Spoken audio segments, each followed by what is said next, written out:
1 феврал бо ташаббуси мақомоти иҷроияи ҳокимияти давлатии шаҳри Душанбе барои меҳмонон ва сокинони пойтахт хатсайрҳои сайёҳии сайри сада ба таври ройгон ташкил карда шуд. Ин хатсайрҳо дар доираи баргузории ҷашни сада бо мақсади рушди соҳаи сайёҳӣ, муаррифии дастовардҳои шаҳри Душанбе бо ибтикори намояндагони корпуси дипломатӣ, донишҷӯёни хориҷӣ, муассисаҳои таҳсилоти олии ҳудуди шаҳри Душанбе, сайёҳони хориҷӣ, роҳбарону кормандони соҳаҳои тандурустӣ, маориф, фарҳанг, занон, ҷавонон ва варзиши шаҳри Душанбе, инчунин намояндагони воситаҳои ахбори омма ташкил карда шуд.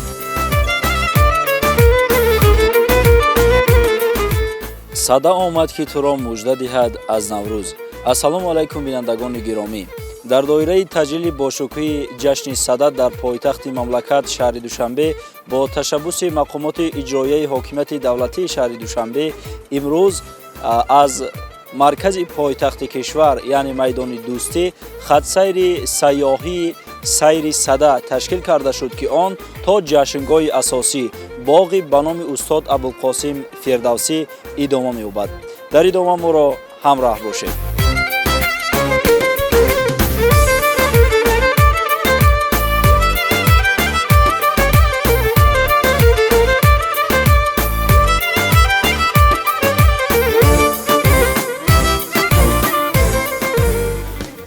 аз назди муҷассамаи шоҳ Исмоили Сомонӣ соати 8:30 ҳаракат ба макони таҷлили ҷашни сада боғи фарҳангию фароғатӣ ба номи Абулқосим Фирдавсӣ оғоз гардид.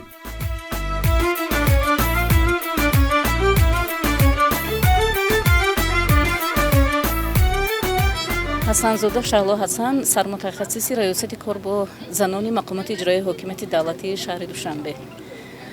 воқеан ҳам ҷашни сада яке аз ҷашнҳои мардуми олитабори тоҷикон ба ҳисоб меравад ва омадомади ҷашни сада мужда аз фасли баҳор аст ва воқеан ҳам омадани сада ба мардум муждаи баҳор меорад, муждаи кишту кори баҳориро меорад ва дар дили мардум гармӣ, дар дили мардум равшанӣ ва дар дили мардум бозҳам ҷӯшу хурӯши ин ҷашни бузург аст ва ман гумон мекунам ки ҳар як нафаре ки имрӯз вобаста ба он ки фасли баҳор наздик мешавад ҷашни садаро бо шукӯҳу шаҳомати беандоза ҷашн мегиранд ва ба ҳамаи мардуми Тоҷикистон оромӣ, сулҳу субот ва баҳори нозанин ки бо пайки худ ҳамеша ҷашну сурур меорад ва хоҳони он ҳастам ки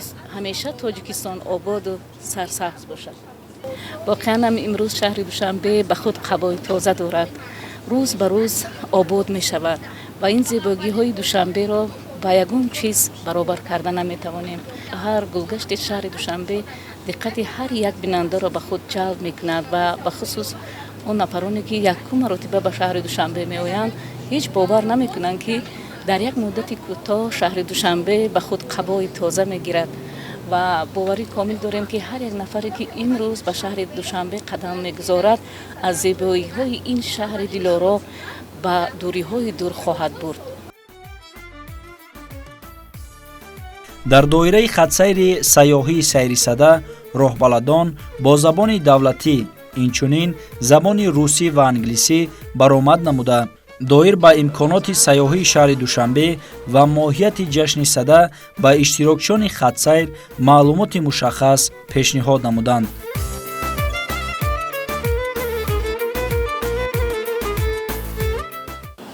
Низомиддин Ҷумаев ҳастам, омӯзгори муассисаи давлатии таълимии литсеи рақами 2 барои хонондагони болоиқати шаҳри Душанбе.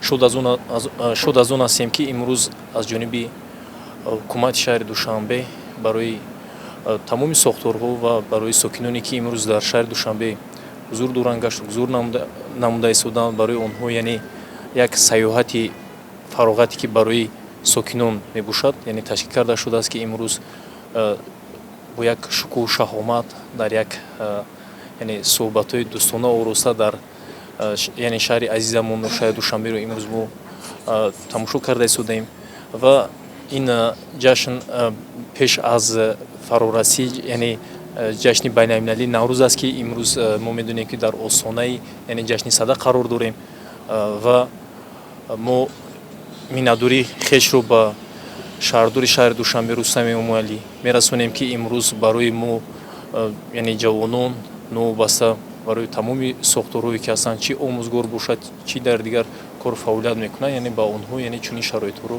фароҳам овардааст ки имрӯз мо озод гашту гузор ва тамошо мекунем шаҳри азизамон шаҳри Душанберо.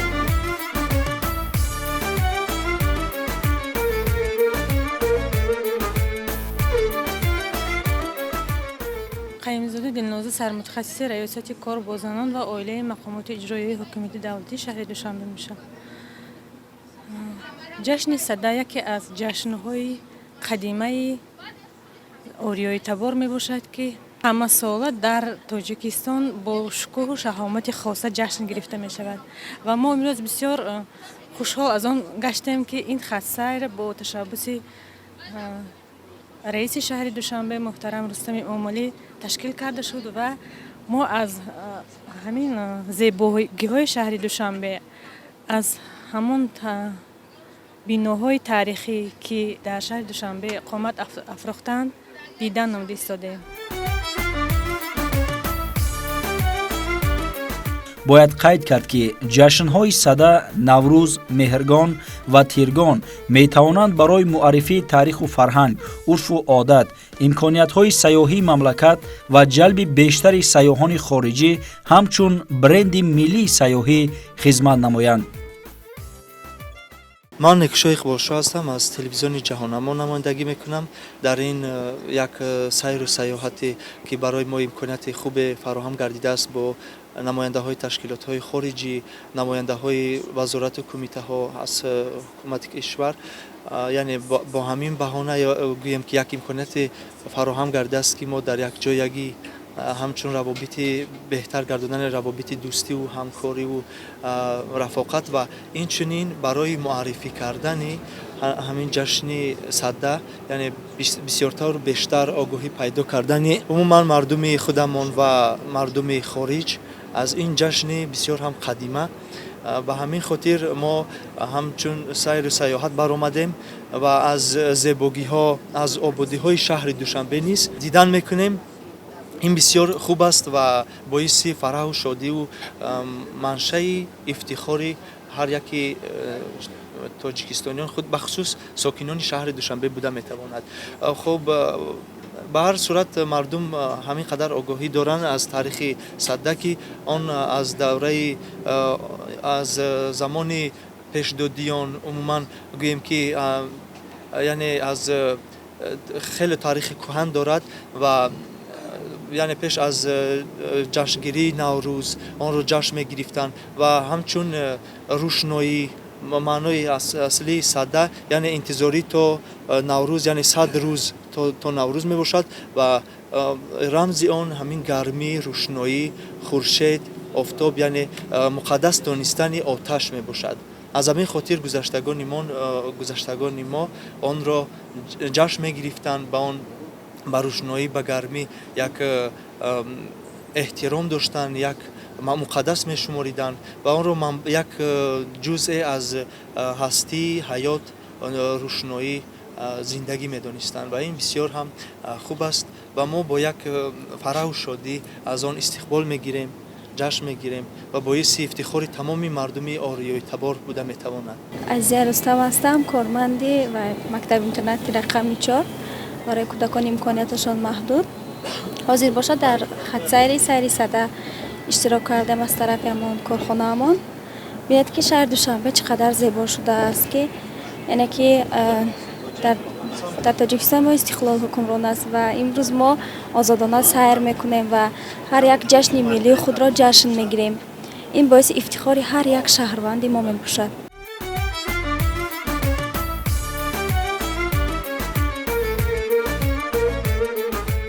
Мирсаид Раҳмонов, Академияи миллии илмҳои ҷумҳурии Тоҷикистон. бештар вақте ки агар мо Тоҷикистонро имрӯз нигоҳ кунем, Тоҷикистон имрӯз дар ҷаҳон яке аз кишварҳое аст ки дар масъалаҳои муҳими ҷаҳонӣ нақш мебозад. یک مسئله که بسیار نقش اساسی تاجیکستان است این معرفی اکولوژی جهانی که دوشنبه امروز نمونه آن است. واقعا امروز اگر کدام سیاح به تاجیکستان امروز می بیاید اولین قدمی که برایش میسر میشد اون رو ببیند این انمون یک سیمای نوی که امروز دوشنبه رو به وجود آورده است. به همین خاطر ما هم که ساکن این پایتخت هستیم هر روز یک اندیشه و یک سیمای نوی رو احساس میکنیم و امروزها که ما حالا در تغییرابی فصل سال قرار داریم آمدن این جشن‌هایی که ما داریم از جمله صدک این هم یک درآمدگاه به نوروز باستانی هست باز سیمای دوشنبه رو زیباتر و خوبتر کرده است و همین خاطر این اولین چیزی که در جشن صدک ما احساس میکنیم این نهال شناندن است که امروز دوشنبه با همین نهال های زیبایی که امروز هر یک ساکن کشور اون رو با یک دست ادب میشناند باز یک محیطی تازه رو برای ما با وجود آورده است. ما باوری داریم که همین عنعنه ها همین نیک اندیشه های مردم ما باز برای جهانیان یک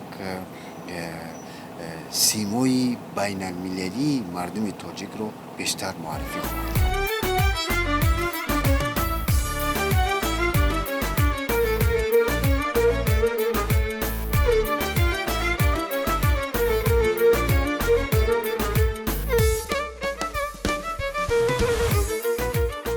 همکنون بینندگان گرامی خطسیر سیاحی سیر صدک از میدان دوستی شهر دوشنبه آغاز شده بود به جشنگاه اساسی باغی به نام ابوالقاسم فردوسی رسید و اینجا تنتنه باشکوه این جشن باستانی صدک ما را گوشزد کرده ایستاده است که از این صدای فارم موسیقی ما این را احساس میکنیم.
мавриди ёдоварӣ аст ки сада яке аз ҷашнҳои қадимии мавсимии халқиятҳои орионажод ба шумор меравад ки рӯзи 10 моҳи баҳмани солшумории шамсӣ таҷлил мегардид ва мутобиқи солшумории мелодӣ ба поёни шаби 30 ва оғози 31 январи солшумории мелодӣ рост меояд.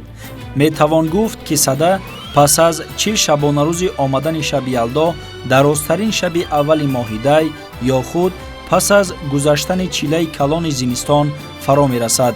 ин ҷашнро барои он сада меноманд ки аслан аз шумораи 100 гирифта шуда аз 10 моҳи баҳман то омадани наврӯз 50 шабу 50 рӯзро фаро мегирад.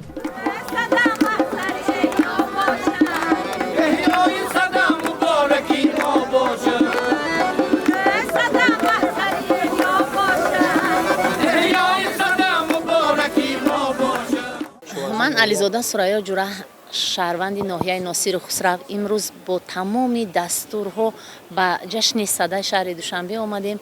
و جشن صده یکی از جشن‌های قدیمی که 50 روز پیش از نوروز میلادی چیز می شود عین کشتکار بهاری سر میزند.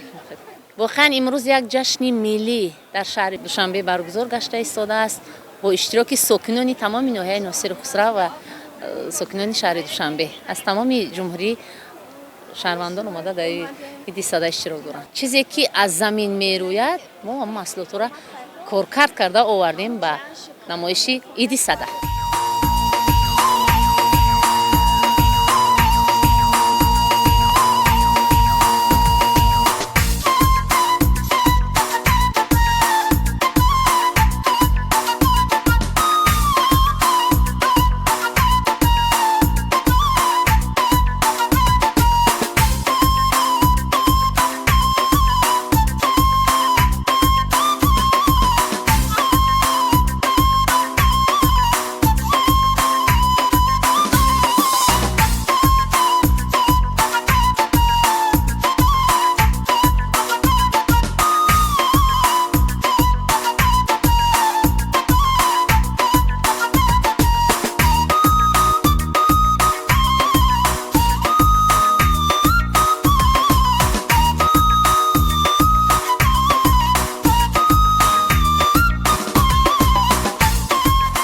ҷашни сада дар ҷашнгоҳи асосӣ боғи фарҳангиву фароғатӣ ба номи абулқосим фирдавсӣ бо як шукӯҳу шаомати хоса таҷлил гардид, ки дар он шаҳру ноҳияҳои ҷумҳурӣ намунаи беҳтарини дастранҷи марди деҳқон, ҳунарҳои мардумӣ, таомҳои миллии мардуми тоҷик, намунаи ниҳолу дарахтони ороишиву мевадиҳанда, техникаву таҷҳизоти соҳаи кишоварзӣ, тухми зироату рустаниҳо ва дастовардҳои соҳаҳои мухталиф ба маърази дид гузошта шуданд.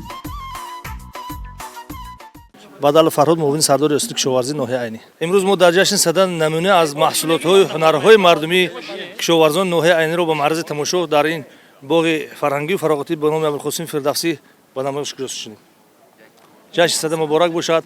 ман аз фурсати муносиб истифода бурда ҳамаи ҳамватанони азизамонро ба ин ҷашни накӯ ки бо иқдоми президенти маҳбубмон пешвои муаззами миллат муҳтарам эмомалӣ раҳмон аз нав эҳё гардид. аз самими қалб самимонаву сидхона табрику муборакбод мегӯям. худо кунад ки дар хонадони ҳар яки тоҷики тоҷикистониён аввалан сулҳу субот бошад, дастархон пур аз нон бошад. ба ватанамон фазои орому осударо таманно дорам.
қодирзода абдуғаффор муовини аввали раиси ноҳияи валҷон имрӯз сидқан аз кулли шаҳрвандони ноҳияи валҷон тамоми шаҳрвандони ҷумҳурии тоҷикистонро ба иди сада табрику таҳният мегӯем.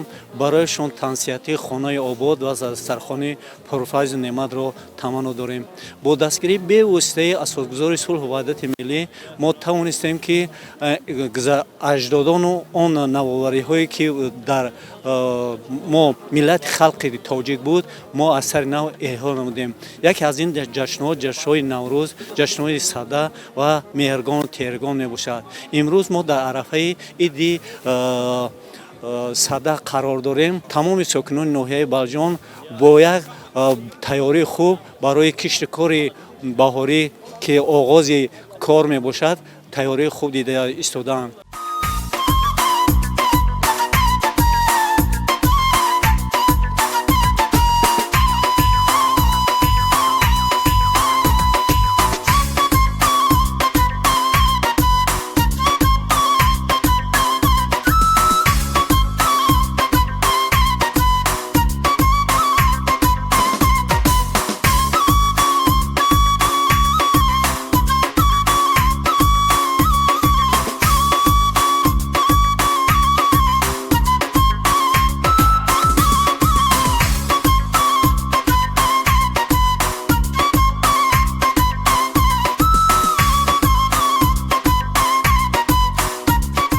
یادآور می‌شویم که 6 دکبر سال 2023 ضمن اجلاسیه 18 کمیته بین حکومتی عاید به حفظ میراث فرهنگی غیرمادی یونسکو نامینه مشترک جمهوری تاجیکستان و جمهوری اسلامی ایران جشن صده به فهرست میراث غیرمادی بشریت وارد گردید.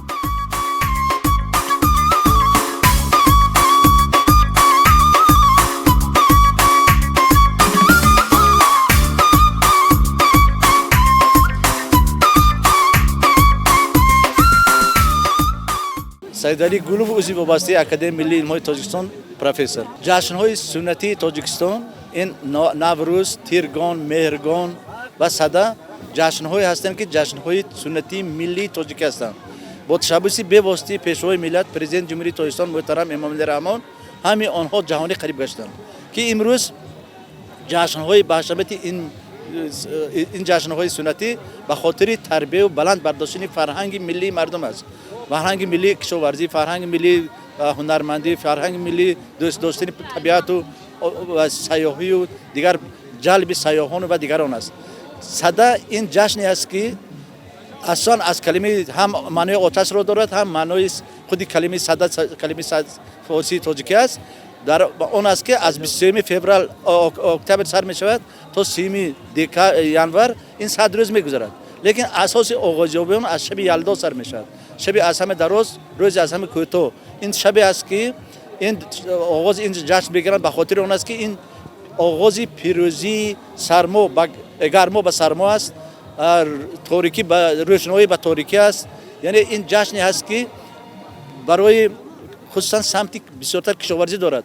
تمام مردم کشاورز در این دوره تمام چاره‌بینی‌های اگرتکنیکی و نگاهبین و آمادگی را برای سال فصل کشتکاری نوروزی آماده می‌نمایند.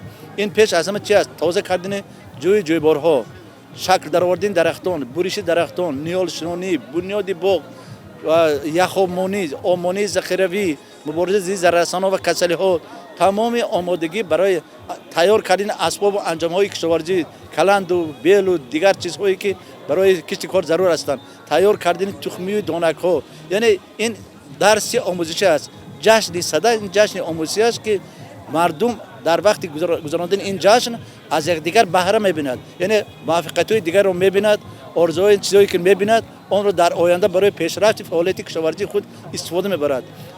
همین اینها امکان می‌دهد که فرهنگ ملی ما بلند شود، حس ملی ما بلند شود، وطن دوستی و وطن پرور باشیم و معرفی کننده ملت تاجیک در تمام دنیا باشیم.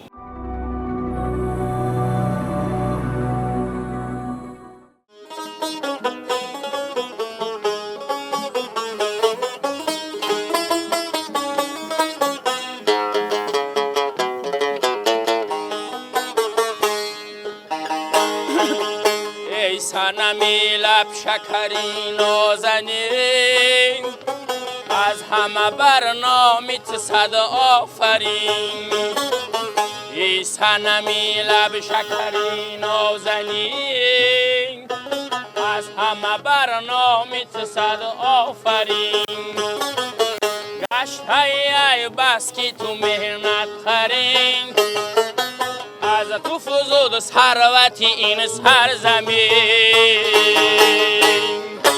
آمد شمشاد تو پیش نظر می شود از باد سبا جلوگر قامتک شمشادی تو پیشی نظر میشود از بادی سبا جلوگره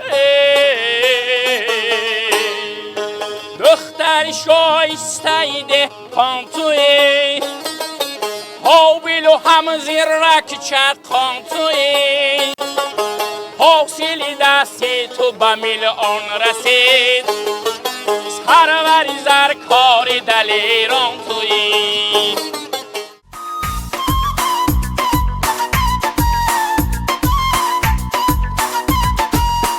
боиси ифтихору сарфарозист ки дар тантанаҳои ин ҷашни ниёгон имрӯз хурду калон меҳмонону сайёҳони зиёде иштирок намуданд.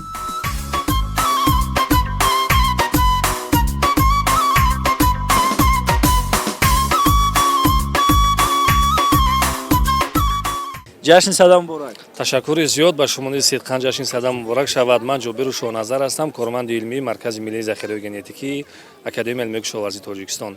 тавре ки ба ҳамагон маълум аст, дар даврони соҳиби истиқлолии тоҷикистон ҷашнҳои қадимаи мардуми тоҷик аз ҷумлаи сада, наврӯз, тиргон, меҳргон аз нав эҳё гардида ҳамасола бо як шукӯҳу шаҳомат ҷашн гирифта мешаванд. ва имрӯз мо дар боғи фарҳангии фирдавсӣ шаҳри душанбеда бо як шукӯҳу шаҳомат ҷашни садаро ҷашн мегирем ва бубинед ки ҳамаи олимону мутахассисон ва дигар муассисаҳо тамоми дастовардҳои назарраси худро барои намоиш ба мардум бароварданд.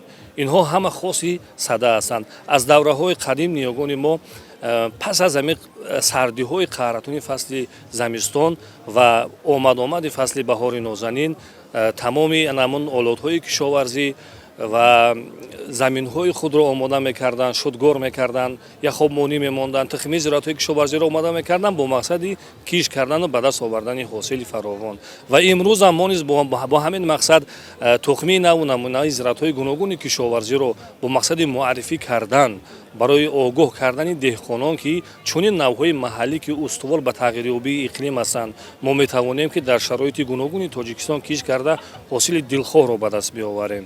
ва инчунин дар ин ҷашни бонуфуз кадбонуҳои беҳтарин ва дигар ҳунармандон, варзишгарон умуман ҳамагон хурсандию шодӣ доранд. албатта ки хурсандӣ барои инсон нерӯи тоза мебахшад. як рӯзам боша хурсандӣ мекунем то ки таъбамон болида гардад.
و زنان فعال ناحیه رودکی با یک شکوه شهامتی بلند با یک خرسندی در قطار تمام اشتراکداران این جشن صده نمایندگی ناحیه رودکی با دستاویزهای خود با خوراک‌های ملی و هنرهای مردمی که زنهای فعال ما کدبانوهای بهترین ناحیه رودکی تیار نمودن و مرزی تماشا گذاشتیم. ما خرسندیم برای آن که همه ساله این جشن‌های خیلی قدیمی که احیا گشتن در قطار مهرگان، تیرگان، نوروز صده نیز جشن گرفته می شود که 50 روز و 50 شب پس ما تیاری با کشتکاری بهاری میبینیم و امروز خیلی تخمی های خوب و مرزی تماشا گذاشتیم که مردم از اینها استفاده ببرند و حاصل خوب بگیرند و خرسندی ما از آن به پایان است که شکر استقلالیت میکنیم، شکر پرزیدنت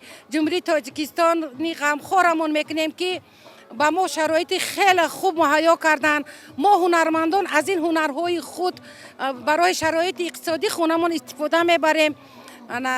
خوراک‌های ملی را تیار میکنیم، شیرینی ها و همه او خوراک‌های ملی که بابا و بیبی ها ماماهای ما و آماده میکردن ما نیز آموخته استاده‌ایم و ما دیگر از نانهای بازاری کم استعمال میکنیم و کوشش میکنیم که زنان ما با پخت و پز مشغول باشن، هنر خوب داشته باشن و در زندگی در پیش بردن حیات شایسته در پهلوی مردان ایستاده و اونها کمک کرده باشیم. سلامت باشه. جشن صده بار دیگر رحمت سلامت باشه.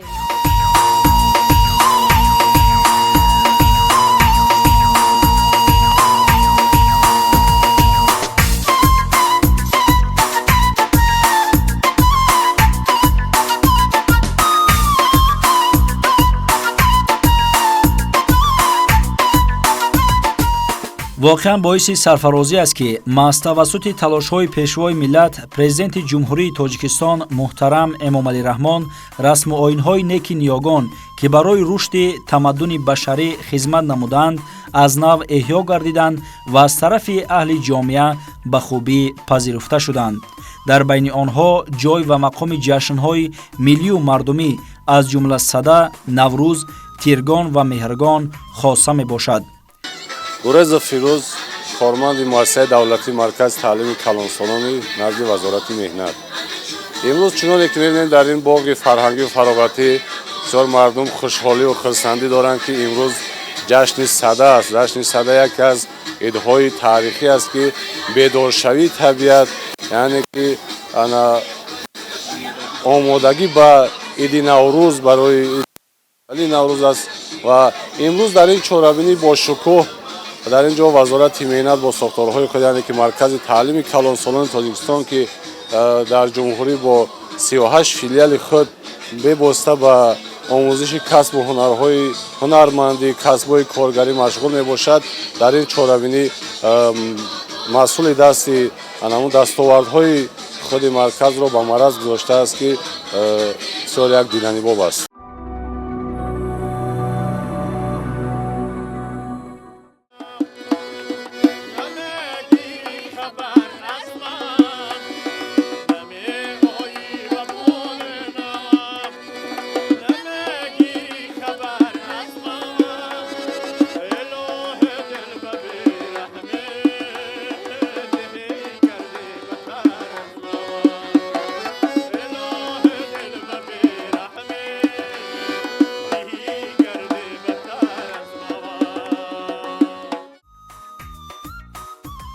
از برکت استقلالیت تاجیکستان جشن صده به مانند دیگر جشن‌های ملی دوباره احیا گردید.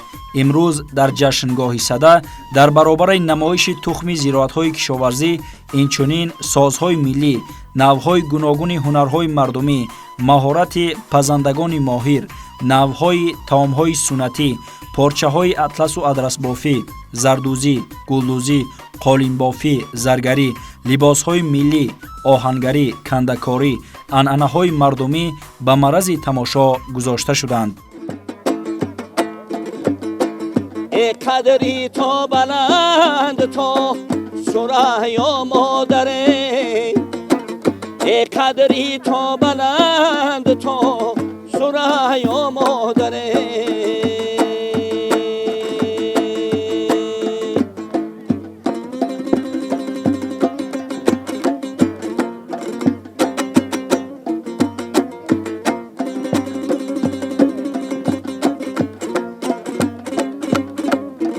من لایق قوا زمرت مدیر شعبه فرهنگ مقامات اجرایی حکومت دولت ناحیه رشت هستم. جشن گرمی و نور فروغ زندگی سازنده رو برای تمام مردم کشور عزیزم شاد باش میگویم. جشن صده یکی از جشن‌های ملی و قدیمی مردم آریای نژاد است که امروز توسط غمخوری‌های بی‌نظیر و سیاست فرهنگ پرورانه و فرهنگ سالارانه اساسگذار صلح و وحدت ملی پیشوای ملت پرزیدنت جمهوری تاجیکستان محترم امالی رحمان از نو احیا گشت و برای ما باعث افتخار و سرافرازی است که امروز فرهنگ قدیمی ما فرهنگ کهن بنیاد ما از نو احیا گشته جشن آیین‌های ملی ما اجرگذاری کرده می‌شوند.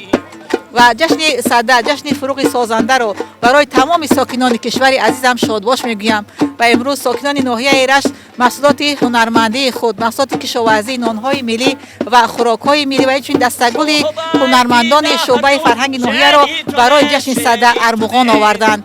جشن صده بار دیگر برای همدیاران عزیزمان مبارک باشد. در دایره برگزاری جشن صده اشتراکچیان خطسیر سیاحی سیر صده از جشنگاه دیده نموده با گوشه های تشکیل نموده شهر و ناحیه های کشور آشنایی پیدا نمودند. بزرگ صده را چنین تصویر نموده است: صده هیچگاه به هیچ یکی از اقوام یا ادیان باستانی ارتباط نداشته و همواره جشن همگانی و برگرفته از شرایط اقلیمی و رویدادهای کیهانی بوده است. در واقع آن به یگان دین و مذهب وابستگی نداشته مردم را به تازگی، احیای گرمی قلب و برتری روشنایی بر تاریکی دعوت می نماید.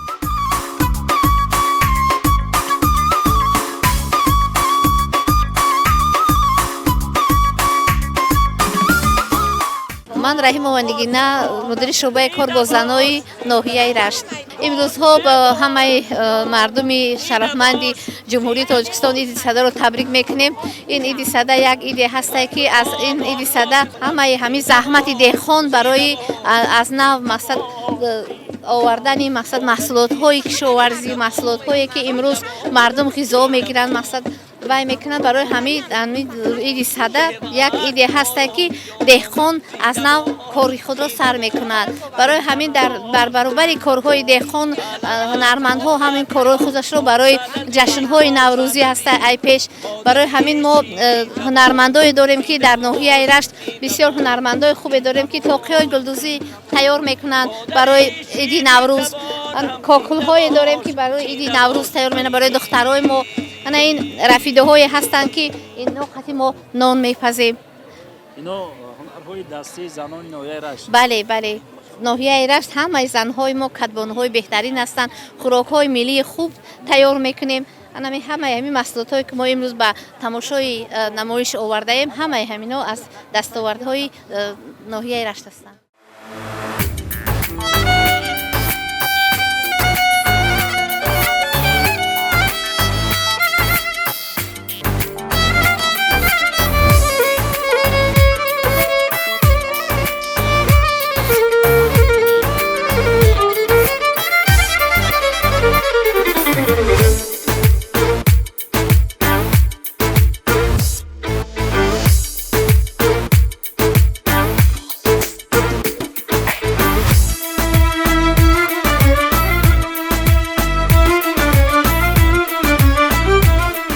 دکان فاکولته مکانیکی کشاورزی دانشگاه اگراری تاجیکستان به نام شاه تیمور از طرف پیشوای ملت برنامه مکانیکی کشاورزی هم یکی از در برنامه مکانیکی کشاورزی نیز تصدیق کرده شد که در این ردیف در دانشگاه اگراری فاکولته مکانیکی کشاورزی از آیدی استفاده بری ماشین آلات‌های کشاورزی که وابسته به همین برنامه مکانیکی کشاورزی تشکیل لابراتوری‌های زمانوی اینچنین از طرف دانشجویان آیدی کارکردی آلات‌های ماشین‌های کشاورزی ریخته میشد که در آن همه دانشجویان اشتراک میکنند با دست خود اما آلات‌هایی که با ماشین‌های کشاورزی روزی است در قره‌های آهنگری میریزند میبینند و در دستگاه کارکرد میکنند و در ماشین آلات‌های کشاورزی استفاده میبرند. امروز ما باوری میکنیم که ما با استحصالات متخصصان پرتجربه کردان رو تیار کرده به استحصالات روانه میکنیم.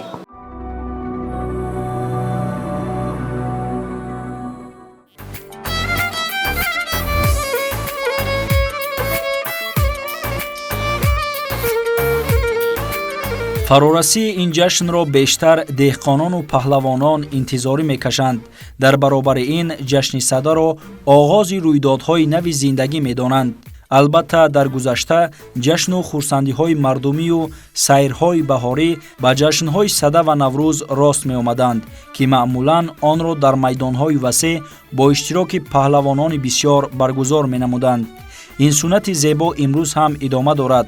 мусобиқаҳо бо тарзу усулҳои анъанавӣ баргузор мешаванд. мавриди таъкид аст ки гӯштини тоҷикӣ ҳамчун анъанаи ҷашни сада ва наврӯз ба онҳо шукӯҳу шаомати дигар мебахшад. аз замонҳои қадим ҷашни садаро мардуми тоҷик деҳа ба деҳа дар алоҳидагӣ ҷашн мегирифтанд.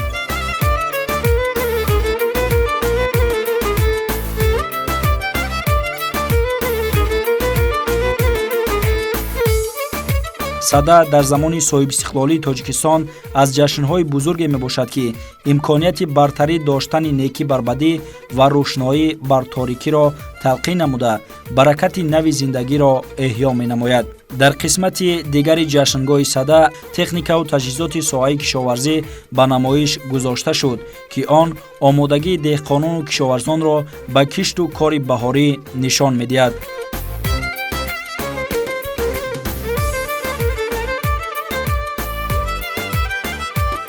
من مردم عبدالنظر کارمند اگرلیزینگ جمهوریوی.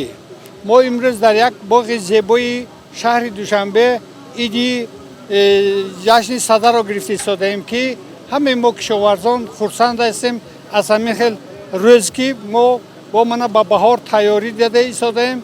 از اون جمله من تکنیکای خواجگی قشلاق در اینجا جمع آورده شده و با نمایش موندیم که با مردم خواجگی‌های دهقانی همین را پیشکش نماییم برای شودگار کردن و حاصل زیاد گرفتن کار دهقان و از آن جمله برای پر نمودن دسترخوان مردم. ما سعی کوشش داریم کارگرای اگراریزم همه طرفه کوشش میکند که همین جمهوری ما از جهت اقتصادی کشاورزی پیش باشد همیشه.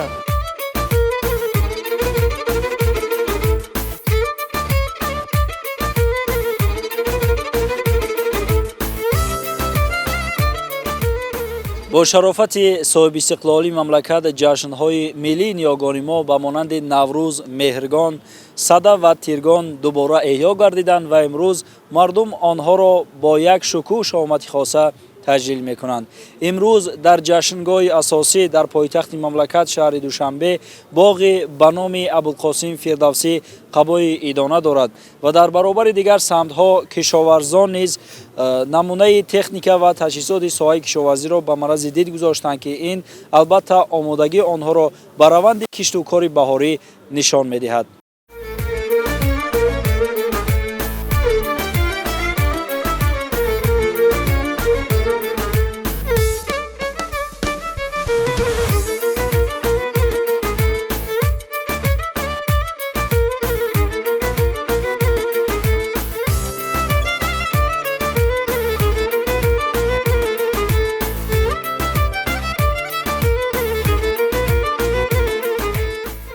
бо чунин шукӯҳи хоса дар фарҷоми ҷашни сада ва намоиши тухмии зироатҳои кишоварзӣ дар боғи ба номи абулқосим фирдавсӣ аз ҷониби вазорати кишоварзӣ ба фаъолон аз рӯи номинатсияҳо диплом, сипоснома ва тӯҳфаҳои хотиравӣ тақдим гардида барномаи рангини фарҳангӣ пешниҳод карда шуд.